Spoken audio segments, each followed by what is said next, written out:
The room was cold enough to freeze grief. Still, there were tears. Tears behind surgical masks. Tears hiding in the corners of eyes, trained never to flinch. Bright white lights cast shadows on the metal tray where instruments lay untouched, waiting for a hand brave enough to pick one up. The body on the table was still breathing, barely, but the silence around her was the kind that knew how to prepare for death. Machines beeped nervously. Numbers danced wildly across screens. Senior doctors stood frozen, arms folded, lips tight, debating nothing now. The arguing had stopped. It hadn't led anywhere. Too many risks. Too little time. The tumor was deep and pressing like a fist behind Monica Namby's skull. One wrong move, and the whole brain could bleed. And so they waited for a miracle, or maybe for someone else to make the first mistake. Then it came. A voice. Soft. Sure. Calm in the middle of chaos. You're getting it wrong. I can save her. It wasn't the voice of a consultant, or a surgeon, or even a nurse. It came from the corner, near the oxygen rack. A blue apron. A cleaner. Someone dropped a tray. The metal clatter ran around the room like thunder. All eyes turned. She wasn't holding a mop. Instead, she was pulling on green surgical gloves with the kind of quiet certainty that made people forget what they were wearing. Her skin was dark. Her face was calm. Her movements deliberate. "Who let you in here?" the head surgeon snapped. "The door was open," she said, not blinking. "And your plan will fail. You're over-sedating and under-ventilating. Her pressure will crash the moment you drill." Silence. A single beep from the heart monitor. A nurse hesitated. The anesthetist frowned. "Who are you?" the head surgeon asked, slower this time. She stepped forward. Not defiant. Not proud. Just resolute. "My name is Amaka," she said. "Let me help." And somehow, it didn't sound like a request. Months earlier, Amaka woke before dawn every day, long before Lagos rose. She swept the stairs of the Namby mansion. She polished silver, ironed linen, cooked porridge, and wiped down surfaces until they reflected her face like a stranger. She didn't speak much, only when spoken to. Her presence was quiet, efficient, invisible. Chief Williams Namby always noticed her, though. "Thank you, my dear," he would say every morning, touching the edge of his red cap. "God bless your hands." "Thank you, sir," Amaka would say, her smile soft but never lingering. Monica noticed, too, but not the same way. She watched with the eyes of a woman used to being the only thing worth noticing. The silent girl made her uneasy. Amaka didn't flirt, didn't gossip, didn't laugh too loud or smile too wide. Still, Monica didn't trust her, especially because she was quiet. One afternoon, Monica stood on the balcony, phone to her ear. "I don't like her around here. I don't care how polite she is. I don't trust silent girls." And just like that, Amaka was gone. "What's your name again?" Monica asked, pretending to forget. "Amaka." "Ma, how old are you?" 28. "Ma, pack your things." No warning. No explanation. Just an order. The driver left her by the gate with a small bag. No one said goodbye. Amaka didn't beg. She looked up at the sky, said a prayer beneath her breath, and walked away, like a leaf leaving a tree. What no one in the mansion knew was that Amaka once wore a white coat, not an apron. She'd stood at the top of her class, operated under bright European lights, and led medical teams with hands so steady they felt like truth itself. But success makes enemies, especially when you're young. Female, African, brilliant. They framed her with contraband, blamed her for a dosage error she didn't make. One jealous subordinate whispered her name into the wrong ear, and the fall was swift. Her license gone, her reputation ruined, her life abroad over. She was detained, then deported. Back in Nigeria, she had no parents, no money, no defenders. She walked into the biggest hospital in Lagos and asked for work. The cleaning supervisor didn't even look up. "Cleaning starts at 5. Mop the floors. Empty bins. No talking. That's it." "Yes, sir," she replied. She slept behind boxes in the supply closet. She learned the rhythm of machines the way others learned lullabies. When night came and emergency bells rang, she hid in the shadows and watched doctors fly around the injured like bees in a hive. She remembered what it meant to save a life. Her hands ached for it, but all she was allowed to do was mop the blood. Then Monica Namdi collapsed. She was rushed in by ambulance one Thursday that felt like thunder, even though the sky was clear. Worsening headaches, sudden loss of consciousness. A scan showed a mass. Prep for surgery, the head surgeon said. The doors flung open. Nurses ran. A stretcher flew past. Monica's unconscious face turned slightly, and for a moment, it pointed toward the wall where Amaka stood, pressed into the tiles like wallpaper. Her eyes followed the stretcher until it disappeared, and something ancient inside her stirred. She washed her hands, removed her apron, and walked toward the theater. Inside, the professionals were falling apart, not because they weren't skilled, but because they were afraid. Every theory contradicted the next. Induction? Risky. Hyperventilation? Dangerous. Mannitol? Maybe. No one wanted to be the one who broke her. And in that terrifying pause, a voice rose. You're getting it wrong. I can save her. They turned, stared. A cleaner? She pointed at the monitor, adjusted the ventilator, spoke like she'd never stopped being a doctor. Instructions poured from her like muscle memory. The anesthetist obeyed first, then a nurse, then another. And just like that, the numbers on the screen began to settle. A nurse gently tied a surgical cap over Amaka's head. A gown slid over her shoulders. Sterile gloves, offered like a truce, were placed in her hands. Who taught you this? Someone whispered. Later, she said. For now, let's save her. But then the doors slammed open. Chief Williams rushed in, red cap askew, chest heaving, bodyguards trailing. What is going on? He demanded. Why is my wife on the table? And why is she standing over her? His eyes landed on Amaka. Shock, recognition, disbelief. You, he gasped. The same girl my wife fired. Amaka met his gaze. For the first time in months, she didn't look away. Yes, sir, but if we wait any longer, she'll die. I know what I'm doing. The chief turned to the doctors. No one moved, until the head surgeon spoke, voice low, ashamed. She's right. We were lost. She stabilized her. Without her, Monica wouldn't have made it this far. The room held its breath. Then the chief sank into a chair like the weight of his world had just caught up to him. God, forgive us, he whispered. Amaka turned back to the table. Her voice steady now. Scalpel. No one stopped her. The hum of machines grew louder. And as the blade hovered above Monica's skin, the theater fell into complete, reverent silence. The scalpel hovered in Amaka's hand. The air inside the theater was thick, so thick that even the machines seemed to hold their breath. Time didn't pass here. It coiled. Every eye in the room was on her. Her fingers didn't shake, but inside her chest, her heart beat with the stubborn rhythm of someone who had buried herself and now refused to stay dead. The first cut broke the silence. Clean, precise, no hesitation. Amaka's mind focused on Monica's skin, the layers beneath, the pressure that hid in the crevices of her skull. The tumor was a time bomb. One misstep and it would detonate, not in fire, but in blood and irreversible brain damage. Retractor, she said quietly. The nurse responded before realizing she was taking orders from a cleaner. But there was no resistance, only fear and something stranger, respect.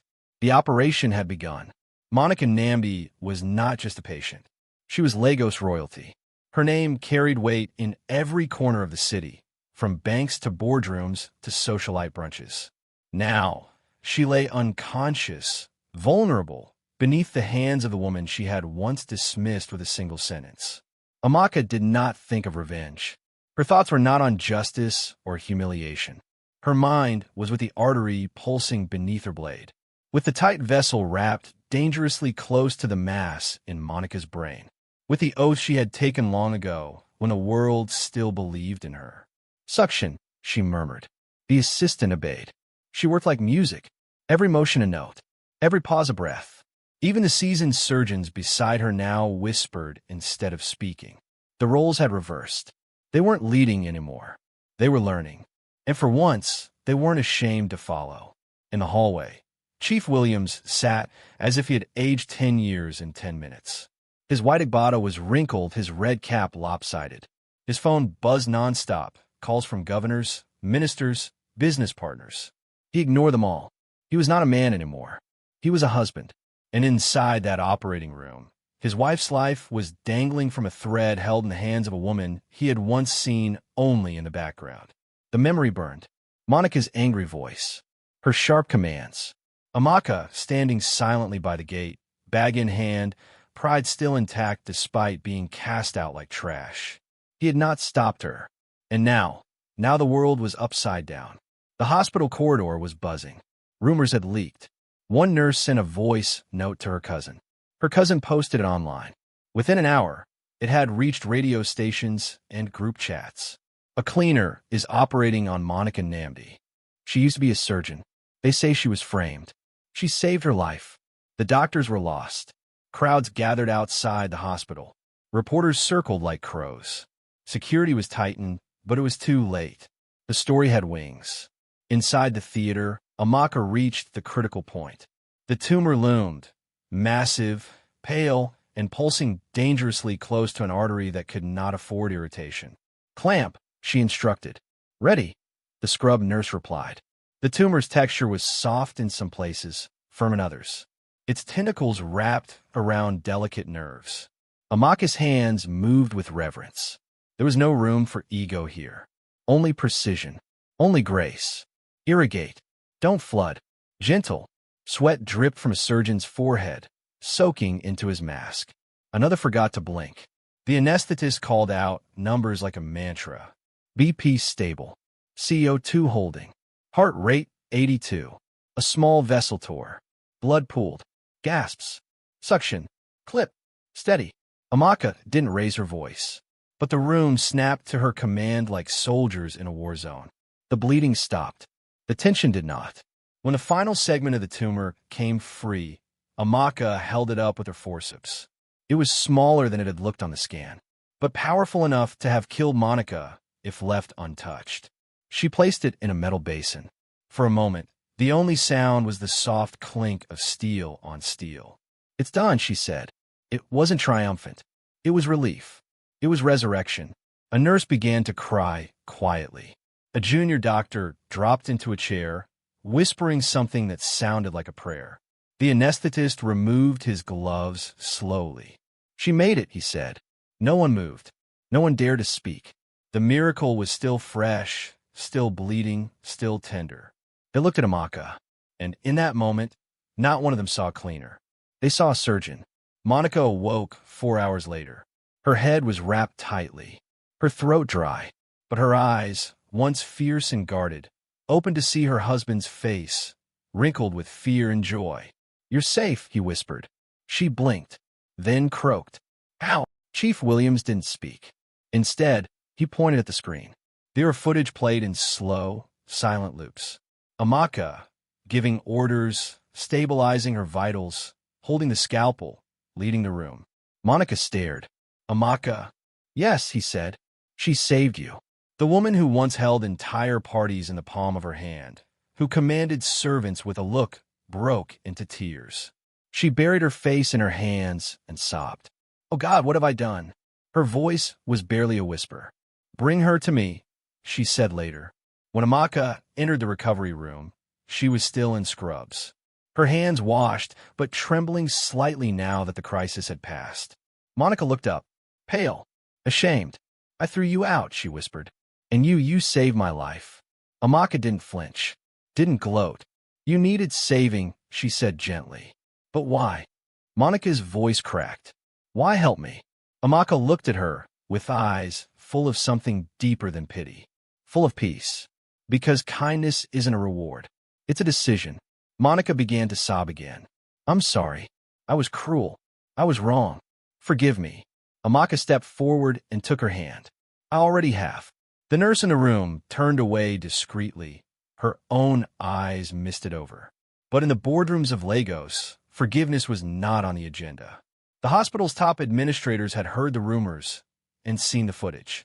Some were impressed. Most were afraid. If the world finds out our doctors failed and a cleaner succeeded, One board member said, "Our reputation is dead. She'll embarrass us all. We need to act." In hushed meetings behind locked doors, whispers curled like smoke. They didn't just want to contain Amaka. They wanted to erase her. But the world was already listening. By sunrise, the hospital was no longer just a place of healing. It was a battlefield of truth.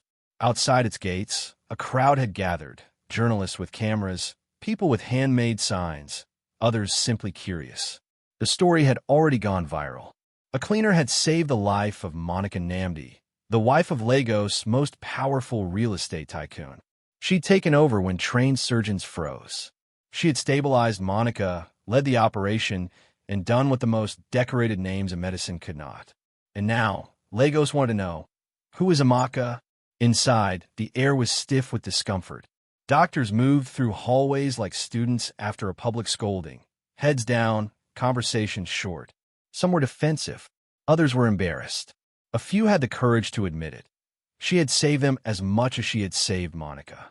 Monica herself had been moved out of ICU. Her head was still bandaged, her movements slow, but her clarity had returned. She stared at the ceiling of her private recovery suite, voice hoarse. "Bring her to me." They knew who she meant. When Amaka entered the room, she stood quietly by the door. Monica's gaze lifted slowly. Their eyes met. Gone was the contempt, the cold scrutiny. Now Monica's face held only one thing: humility. "Please," she said. "Sit." Amaka obeyed, slowly, like stepping into unfamiliar terrain. A long pause followed. Then Monica whispered, "Who are you really?" Amaka looked down at her hands. The same hands that had once held scalpels with pride. The same hands that had mopped floors for scraps. The same hands that had pulled Monica back from the edge of death. She took a deep breath. "I wasn't always a cleaner." And just like that, the dam broke. She told her story, not for pity, not with bitterness, but with the quiet strength of someone who had finally stopped hiding. She had been top of her class abroad, a young, brilliant Nigerian woman building a career in surgery. Her records gleamed. Her mentors praised her hands. Her colleagues tolerated her success until they didn't. It began with whispers. Then came the sabotage, a planted package at the airport, contraband she had never seen, a scandal. Then, an overdose incident in her department. She wasn't even on shift, but the junior nurse who made the mistake pointed the finger at her. Her orders, she claimed. Amaka's word meant little against that of multiple white colleagues. The board never gave her a fair hearing. "They stripped my license," she said quietly. "Then they detained me. Then deported me." Her parents had passed. She had no siblings, no home to return to. She ended up back in Lagos with nothing but a duffel bag and a few sealed envelopes of her medical records and emails she couldn't bear to throw away. "So I cleaned floors. In your house. In this hospital. I slept behind supply racks. I scrubbed blood off tiles while doctors discussed patients in words I used to use." Monica had tears in her eyes. "And when I collapsed, when I needed saving, you helped me." Amaka nodded gently. "Because I remembered what it meant to be a doctor. Because even if the world had forgotten me, I hadn't." Monica reached out, her hand shaking. "Forgive me." Amaka held it. Softly. "I already did." Later that day, Chief Williams summoned Amaka to the executive lounge. The same man who once greeted her with polite nods as a maid now stood when she entered. "Sit," he said warmly. "Please." He poured her a glass of water himself. The gesture did not go unnoticed. Around them, senior hospital officials, lawyers, and press liaisons sat, waiting for direction. "We must go public," Chief Williams said. "Tell your story. Reopen your case. Clear your name." Amaka hesitated. "It's not that simple. They were powerful. Still are." He smiled faintly. "Then they've never met me." By evening, the story had grown teeth. Major networks had picked it up. Screens flashed with headlines. "The maid who became a surgeon again. Justice for Dr. Amaka. Surgeon silenced abroad. Reborn in Lagos." Clips of her inside the operating room were now public. Her voice giving instructions, hands steady, while others fumbled around her. Lagos buzzed. Twitter debated fiercely. Some said it was inspiring. Others questioned if it was even legal. But in every corner of the city, One question echoed louder than the rest. How could this happen to someone like her? Inside the hospital, the board gathered behind closed doors. They weren't pleased. She humiliated us, one muttered, pacing. Every donor is calling. Patients are praising her. We're being mocked in the media. She's becoming a symbol. We must act before she buries our legacy. The chairman rubbed his temples. Silence hasn't worked. Slander hasn't worked. Another leaned forward, his voice cold. Then maybe we stop pretending. The others looked up. A single nod passed between them. They were no longer thinking about damage control. They were thinking about elimination. Meanwhile, Amaka was walking through the hospital corridors, as if for the first time. Nurses greeted her with new eyes. Orderlies stood when she passed. Even the janitor who had once avoided her now smiled and said, "Good evening, doctor." She didn't smile back out of pride. She was simply still processing what was happening. She hadn't asked for this stage. She hadn't sought redemption through attention. All she had wanted was to do the job she had been born for, to hold a life in her hands and guide it safely back to shore. But life had other plans, and so did Lagos. Outside, crowds continued to swell. Mothers held babies and whispered, "That's the woman who chose kindness." Young girls pointed at her image on street posters and said, "Maybe I could be like her." But Amaka was not comforted by fame. She knew the crowd could turn as quickly as it gathered. She also knew something darker was coming. Because people who hide truth behind titles don't go quietly. They sharpen knives in the dark. And she could feel the steel in the air already. The conference room in London smelled of polished wood and something colder out.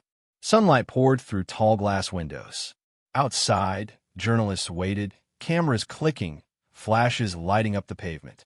Inside, lawyers in sharp suits shuffled papers, checked watches, and avoided looking at the woman sitting quietly between Chief Williams and Monica. Amaka.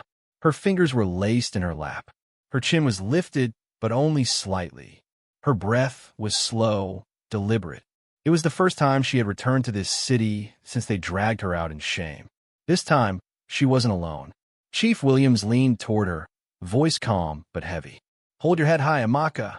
Today, the world will hear the truth." She nodded, but her mind was a battlefield of fluorescent hallways, metal bars, a cell with a thin blanket, a boardroom where no one listened. Memory stabbed in places her body had long gone numb. The door opened. Board members, present. Counsel, present. Hearing begins. The case unfolded slowly, deliberately, like peeling old wallpaper to reveal the rot behind it. The hospital that had once expelled her sent 2 lawyers. Confident, smirking. They believed this would die quietly, that Amaka had returned for an apology at best. But Chief Williams had not come for a handshake. He had come for justice, and he had come prepared. Every document Amaka had saved over the years, every email, every scan, every disciplinary memo she had never signed, was laid out before the panel. There was footage, a nurse adjusting a dose without supervision, a time-stamped clip from the ICU showing Amaka on a different floor at the exact time the medication was administered. And then came the voice recording, a whispery, panic call. "We blamed her. We had no choice.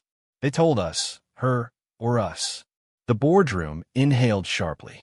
One of the panelists, an older man with silver glasses, looked up for the first time in an hour.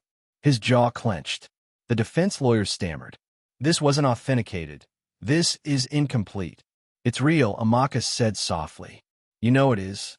The opposing case unraveled thread by thread. Their narrative collapsed like paper in the rain. Then, finally, the footage. The clip from Lagos. From Monica's operation.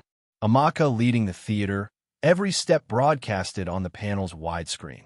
No sound, just images. Amaka pointing to machines. Adjusting meds. Cutting. Clamping. Saving. The other surgeons around her, respected, white-coated, following her lead like students. The room was silent. The only sound was the faint beep of monitors in the video. When the screen faded to black, there were tears in the eyes of the woman at the center of the panel. She adjusted her glasses and said only one thing. "Dr. Amaka, the world owes you an apology." The ruling was unanimous. Her medical license, reinstated. Her record, cleared. Her deportation, declared unlawful. Her accusers, referred to criminal investigation. Amaka covered her mouth. Her shoulders shook. For the first time in years, she wept not from pain, but from relief. Chief Williams rose beside her, eyes wet. Monica clasped Amaka's hand, unable to stop crying. Outside, the media exploded. Dr. Amaka vindicated. Surgeon cleared of all charges after years of silence. Justice at last. The footage of her crying in court went viral. So did Chief Williams, lifting her arm and declaring, "This is the woman who gave my wife back her life. And today, we give her back her name."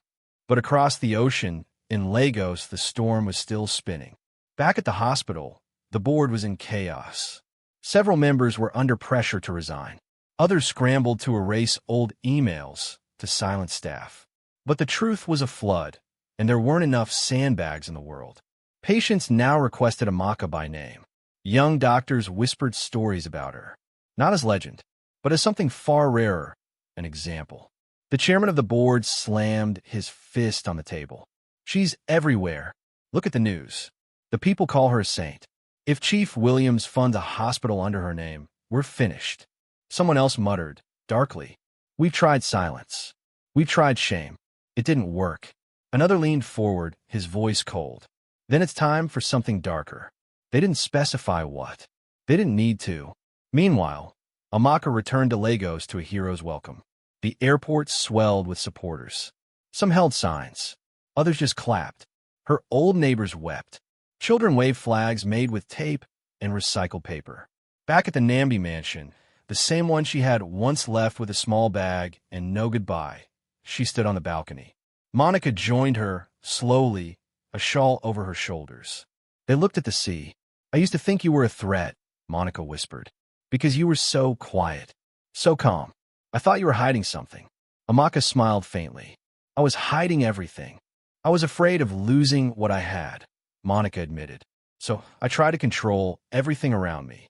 I hurt you because I was insecure." Amaka turned. Her eyes were soft.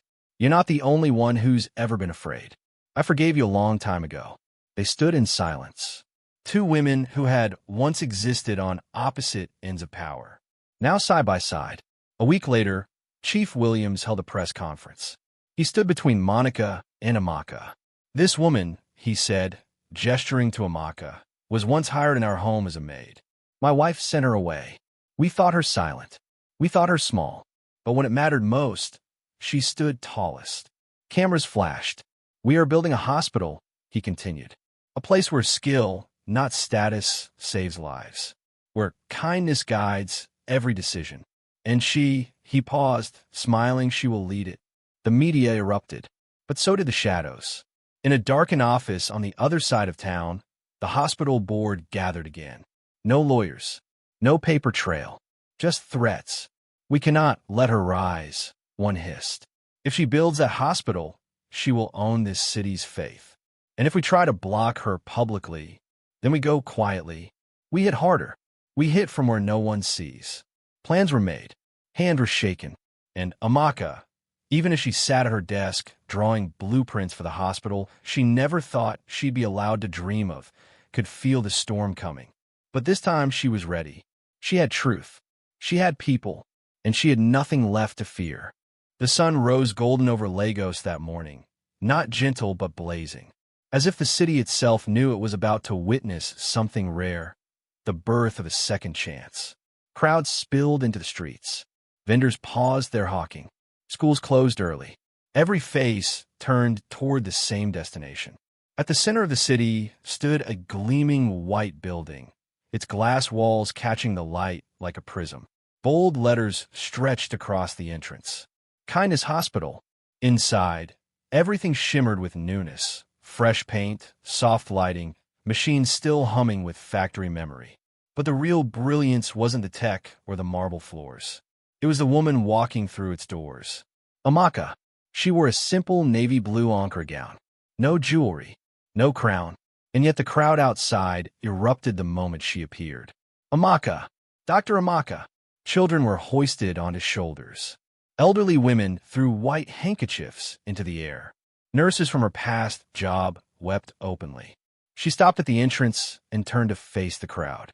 Behind her stood Monica and Chief Williams, radiant and proud. When they passed her the microphone, the city fell silent. Even the wind paused. "My name is Amaka," she began, voice clear and steady. "Years ago, I stood in a boardroom in London as a successful surgeon. Then, through lies, I lost everything. My license, my dignity, my future." A pause. Cameras clicked like falling dominoes. "I came back to Nigeria with nothing.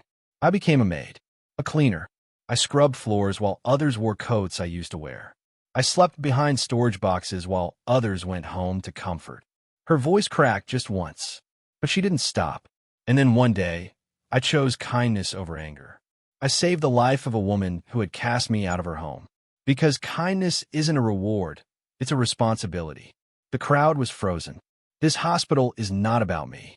It's for the mother who can't pay for surgery, the child with a fever and no voice, the doctor who dares to care more than they're paid." She lifted her hands. "From today, this hospital will treat the rich and the poor alike, with dignity, with care, with kindness." And with that, Lagos erupted. Applause, tears, songs, chanting, "Kindness wins, kindness wins." But across town, in a different kind of office, there was no cheering. The hospital board that had once rejected her was in ruins. Several members had been exposed in corruption probes. Others had quietly resigned. And one, the chairman, was finally arrested for tampering with her case years ago. They had tried to crush her in silence. But silence, as it turns out, has an echo. And now it was deafening. Life at Kindness Hospital bloomed. Amaka was no figurehead. She walked the ward herself, checked charts, comforted families, listened to junior doctors. Her presence was not commanding. It was reassuring. She reminded them that medicine was not just science. It was mercy. It was memory. It was at an international medical conference held inside Kindness Hospital's new auditorium that life took a softer, unexpected turn. Amaka had just finished speaking on trauma protocols when she met him.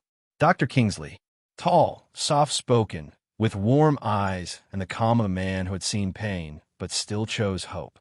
A Nigerian neurosurgeon working abroad. He had followed her case, watched her story unfold like everyone else. "I never thought I'd meet the woman who reminded us what medicine is about," he said as they shook hands. Amaka blushed slightly. "I only did what needed to be done." "No," he said, smiling gently. "You did what few dared." Their conversations spilled past the conference. Then came coffee. Then long evening walks under Lagos skies. Then love.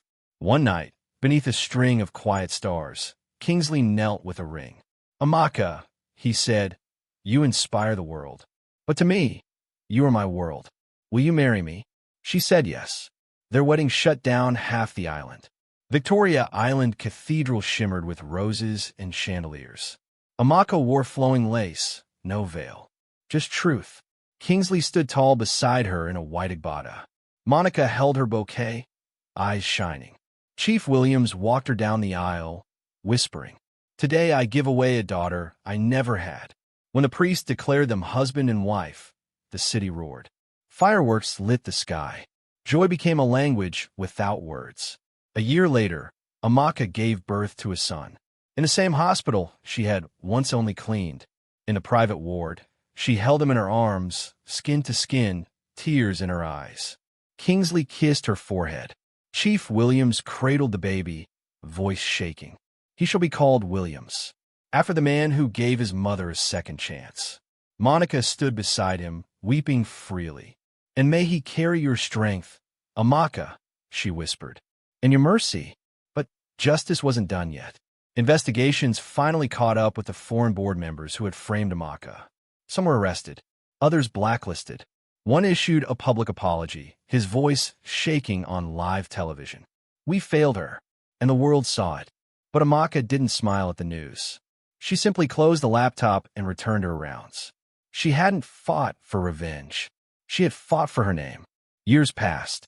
Kindness Hospital became one of Africa's most respected institutions. It offered free surgeries, trained thousands, treated everyone. Amaka's story became part of its walls, not framed in photos, but in spirit. On the hospital's 3rd anniversary, she stood on stage, Kingsley beside her, little Williams toddling at her feet. Her voice rose across the courtyard. I thought I had lost everything, but kindness gave me back my life. The crowd rose, not out of pity, but out of awe. Kindness built this hospital. Kindness gave me a family. And kindness, she said, lifting her son into her arms, will continue to heal this world.